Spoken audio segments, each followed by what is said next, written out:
ಸಮಸ್ತ ಆರೋಗ್ಯ ಭಾಗ್ಯ Kannada YouTube channel ವೀಕ್ಷಕರಿಗೆ ಆತ್ಮೀಯ ಸ್ವಾಗತ.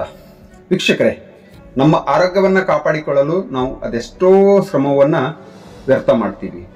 ಅದರಲ್ಲೂ ತೂಕ ನಿರ್ವಹಣೆಯ ವಿಷಯಕ್ಕೆ ಬಂದಾಗ ಹೆಚ್ಚು ಜಾಗರೂಕತೆ ಇದ್ರೂ ಕೂಡ ತೂಕವನ್ನ ಸಮರ್ಪಕವಾಗಿ ಇಳಿಸಿಕೊಳ್ಳಲು ಹರಸಾಹಸವನ್ನೇ ಮಾಡ್ತಾ ಇರ್ತೀವಿ. ಈ ಕಾಮಕಸ್ತೂರಿ ಅಥವಾ ತುಳಸಿ ಬೀಜ ಎಂದೇ ಜನಪ್ರಿಯವಾಗಿರುವ ಈ ಪದಾರ್ಥವು ಸಾಕಷ್ಟು ಆರೋಗ್ಯ ಸಮಸ್ಯೆಯನ್ನ ತನ್ನ ಶಕ್ತಿಯುತ ಮತ್ತು ಈ ಕಪ್ಪು ಬೀಜಗಳಿಂದ ಚಿಕಿತ್ಸೆಯನ್ನ ನೀಡುತ್ತದೆ. ವೀಕ್ಷಕರೇ, ಈ ತುಳಸಿ ಬೀಜಗಳು ತೂಕವನ್ನ ಇಳಿಕೆ ಮಾಡಿಕೊಳ್ಳುವುದರಿಂದ ಹಿಡಿದು ಚರ್ಮದ ಸೌಂದರ್ಯವನ್ನ ಹೆಚ್ಚಿಸಿಕೊಳ್ಳುವವರೆಗೆ ಸಾಕಷ್ಟು ಉಪಯೋಗಗಳು ಶತಮಾನಗಳಿಂದಲೂ ನೀಡುತ್ತಲೇ ಬಂದಿದೆ. ಸೊ ಈ ಕಾಮಕಸ್ತೂರಿ ಬೀಜ ಅಥವಾ ಸಿಹಿ ತುಳಸಿ ಬೀಜಗಳು ಅನೇಕ ತಂಪು ಪಾನೀಯಗಳಲ್ಲಿ ಬಳಸಲಾಗುತ್ತೆ. ವೀಕ್ಷಕರೇ, ಈ ಬೀಜಗಳು ಆಯುರ್ವೇದ ಹಾಗೂ ಚೀನಿ ಔಷಧಿಯಾಗಿ ಬಳಕೆ ಮಾಡಲಾಗುತ್ತೆ. ಈ ಬೀಜಗಳನ್ನ ಮಹಿಳೆಯರು ತಪ್ಪದೇ ಸೇವಿಸಲೇಬೇಕು. ಯಾಕೆಂದ್ರೆ ಇದರಲ್ಲಿ ಒಮೆಗಾ 3 ಕೊಬ್ಬಿನ ಆಮ್ಲಗಳು ಸಮೃದ್ಧವಾಗಿವೆ. ಹಾಗಾಗಿ ಇದೊಂದು ನೈಸರ್ಗಿಕ ಶೀತಕವಾಗಿದ್ದು ಖನಿಜ ಫೈಬರ್ನಿಂದ ಸಮೃದ್ಧವಾಗಿದೆ. ಇದರಿಂದ ಮಲಬದ್ಧತೆ, ಜೀರ್ಣಕ್ರಿಯೆಯನ್ನ ಸುಧಾರಣೆ ಮಾಡುತ್ತೆ. ಹಾಗಾದ್ರೆ ಈ ಕಾಮಕಸ್ತೂರಿ ಬೀಜವು ಆರೋಗ್ಯಕ್ಕೆ ಏನೆಲ್ಲ ಜಾದು ಮಾಡುತ್ತೆ ಅನ್ನೋದನ್ನ ಈ ವಿಡಿಯೋದಲ್ಲಿ ನೋಡ್ಕೊಂಡು ಬರೋಣ. ಸೊ ಮತ್ತೆ ಆಗ್ತಡ ಚಾನಲ್ ಅನ್ನ ಸಬ್ಸ್ಕ್ರೈಬ್ ಮಾಡ್ಕೊಳ್ಳಿ. ನಾನು ಕೊಡುವಂತ ಮಾಹಿತಿ ಇಷ್ಟ ಆದ್ರೆ ಈ ವಿಡಿಯೋಗೆ ಒಂದು ಲೈಕ್ ಮಾಡ್ಕೊಳ್ಳಿ. ಹೌದು ವೀಕ್ಷಕರೇ, ಈ ಕಾಮಕಸ್ತೂರಿ ಬೀಜವು ಅತ್ಯುತ್ತಮ ಖನಿಜಗಳ ಉತ್ತಮ ಮೂಲವಾಗಿದೆ ಎಂದು ಹೇಳಬಹುದು. ಯಾಕಂದ್ರೆ ಈ ಒಂದು ಚಮಚ ಕಾಮಕಸ್ತೂರಿಯ ಬೀಜಗಳಲ್ಲಿ ಮ್ಯಾಗ್ನೇಷಿಯಂ ಮತ್ತು ಅಧಿಕವಾಗಿ ಕಬ್ಬಿಣ ಅಂಶ ತುಂಬಿಕೊಂಡಿದೆ. ವಿಶೇಷವಾಗಿ ಕ್ಯಾಲ್ಸಿಯಂ ಮತ್ತು ಮ್ಯಾಗ್ನೇಷಿಯಂ ನಿಮ್ಮ ಮೂಳೆಯ ಆರೋಗ್ಯ ಮತ್ತು ಸ್ನಾಯುವಿನ ಕಾರ್ಯಚಟುವಟಿಕೆಗೆ ಅವಶ್ಯಕವಾಗಿದೆ. ಯಾರೆಲ್ಲ ಕಬ್ಬಿಣ ಅಂಶದ ಸಮಸ್ಯೆಯಿಂದ ಬಳಲ್ತಾ ಇದ್ದೀರಿ ಅಂತವರು ಈ ಬೀಜಗಳನ್ನ ಸೇವಿಸುವುದರಿಂದ ನಿಮಗೆ ಆ ಒಂದು ಕೆಂಪು ರಕ್ತ ಕಣಗಳ ಉತ್ಪಾದನೆ ಜಾಸ್ತಿಯಾಗಿ ಆ ನಿಮ್ಮ ಮೂಳೆಯ ಮತ್ತು ಸ್ನಾಯುವಿನ ಸಮಸ್ಯೆಯಿಂದ ಹೊರಗಡೆ ಬರಬಹುದು. ಜೊತೆಗೆ ಪ್ರತಿನಿತ್ಯ ಆಹಾರದಲ್ಲಿ ಫೈಬರ್ ಎಷ್ಟು ಇಂಪಾರ್ಟೆಂಟ್ ಅಂತ ನಾವು ಈವಾಗಲೇ ತಿಳ್ಕೊಂಡಿದ್ದೀವಿ ವೀಕ್ಷಕರೇ.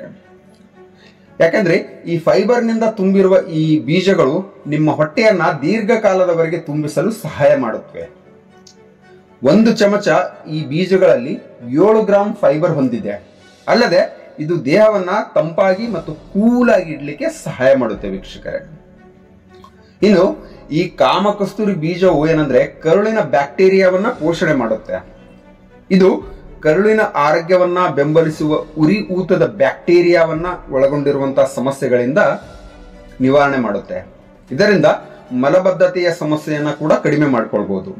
ಖಾಲಿ ಹೊಟ್ಟೆಯಲ್ಲಿ ತುಳಸಿ ಬೀಜಗಳನ್ನ ನೀರಿನ ಜೊತೆ ಸೇವನೆ ಮಾಡೋದ್ರಿಂದ ಕರುಳಿನ ಹಾಗೂ ಮಲಬದ್ಧತೆಯ ತೊಂದರೆಗಳನ್ನ ನಿವಾರಣೆ ಮಾಡ್ಕೊಳ್ಬಹುದು. ಇನ್ನು ಇತ್ತೀಚೆಗೆ ಏನಂದ್ರೆ ನಾವು ಈ ಏನೇ ಊಟ ಮಾಡಿದ್ರು ಹೊಟ್ಟೆ ತುಂಬ್ತಾ ಇಲ್ಲ, ಇನ್ನೂ ಜಾಸ್ತಿಯಾಗಿ ತಿನ್ಬೇಕು ಅಂತ ಏನಂದ್ರೆ ಒಂದು ಬಯಕೆ ಇರುತ್ತೆ. ಸೊ ಅಂತವರಿಗೆ ಏನಂದ್ರೆ ವೀಕ್ಷಕರೇ, ಈ ಬೀಜಗಳನ್ನ ದೀರ್ಘಕಾಲದವರೆಗೆ ಸೇವನೆ ಮಾಡ್ತಾ ಬಂದಲ್ಲಿ ಏನಾಗುತ್ತೆ, ಹೊಟ್ಟೆ ತುಂಬಿದಂತ ಫೀಲ್ ಆಗುತ್ತೆ, ಅನುಭವ ಉಂಟಾಗುತ್ತೆ. ಅದನ್ನ ನಾವು ಕ್ರೇವಿಂಗ್ಸ್ ಅಂತ ಹೇಳ್ತೀವಿ. ಒಂದ್ಸಲ ಊಟ ಮಾಡಿದ ತಕ್ಷಣ ಮತ್ತೆ ಏನಂದ್ರೆ 10-15 ನಿಮಿಷ ಬಿಟ್ಕೊಂಡು ಮತ್ತೆ ಏನಾದ್ರೂ ಕಣ್ಣಿಗೆ ಕಾಣಿಸಿದ್ರೆ ಹೋಗ್ಬಿಟ್ಟು ಮತ್ತೆ ಏನಂದ್ರೆ ತಿರ್ಗಾ ತಿನ್ನುವಂಥದ್ದು.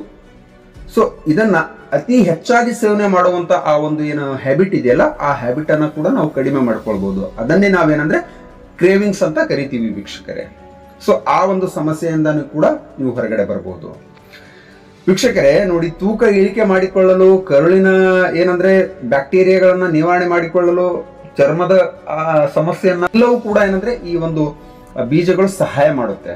ಜೊತೆಗೆ ಏನಂದ್ರೆ ಈ ಬೀಜಗಳು ಏನಂದ್ರೆ ಮಧುಮೇಹಕ್ಕೆ ಒಂದು ಜಾದು ಮಾಡುವಂತ ಮನೆ ಮದ್ದು ಅಥವಾ ಬೀಜಗಳು ಅಂತಾನೆ ಹೇಳ್ಬೋದು. ಯಾವುದೇ ಅನುಮಾನವಿಲ್ಲ ವೀಕ್ಷಕರೇ.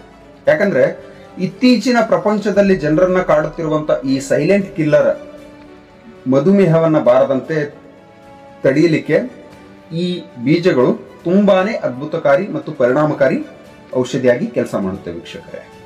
ಕೊನೆಯದಾಗಿ ವೀಕ್ಷಕರೇ, ಈ ಬೀಜಗಳನ್ನ ಪುಡಿ ಮಾಡಿ ತೆಂಗಿನ ಎಣ್ಣೆಯಲ್ಲಿ ಸೇರಿಸಿ ನೀವು ಏನು ಸ್ಕಿನ್ ಡಿಸೀಸ್ ಇಂದ ಬಳಲ್ತಾ ಇದ್ರಿ, ಉದಾಹರಣೆಗೆ ಏನಂದ್ರೆ ಸ್ಕಿನ್ ಬರ್ನ್ ಆಗುವಂಥದ್ದು, ಡೆಡ್ ಸ್ಕಿನ್, ಡ್ರೈ ಸ್ಕಿನ್ ಅಥವಾ ಎಕ್ಸಿಮಾ, ಸೋರಿಯಾಸಿಸ್ ನಂತ ಹಲವಾರು ಚರ್ಮದ ಸೋಂಕುಗಳಿಂದ ನೀವೇನಾದ್ರೂ ಬಳಲ್ತಾ ಇದ್ರೆ ಈ ಬೀಜಗಳನ್ನ ಪುಡಿ ಮಾಡಿ ತೆಂಗಿನ ಎಣ್ಣೆಯಲ್ಲಿ ಸೇರಿಸಿ ಪೇಸ್ಟ್ ಮಾಡಿ ಆ ಒಂದು ಜಾಗಕ್ಕೆ ಹಚ್ಚುವುದರಿಂದ ನಿಮಗೆ ಎಕ್ಸಿಮಾ ಆಗಿರಬಹುದು, ಸೋರಿಯಾಸಿಸ್ ಆಗಿರಬಹುದು, ಅಥವಾ ಇನ್ನಿತರ ಚರ್ಮದ ಕಾಯಿಲೆಗಳಿಂದ ನೀವು ಕ್ರಮೇಣವಾಗಿ ಹೊರಗಡೆ ಬರಬಹುದು.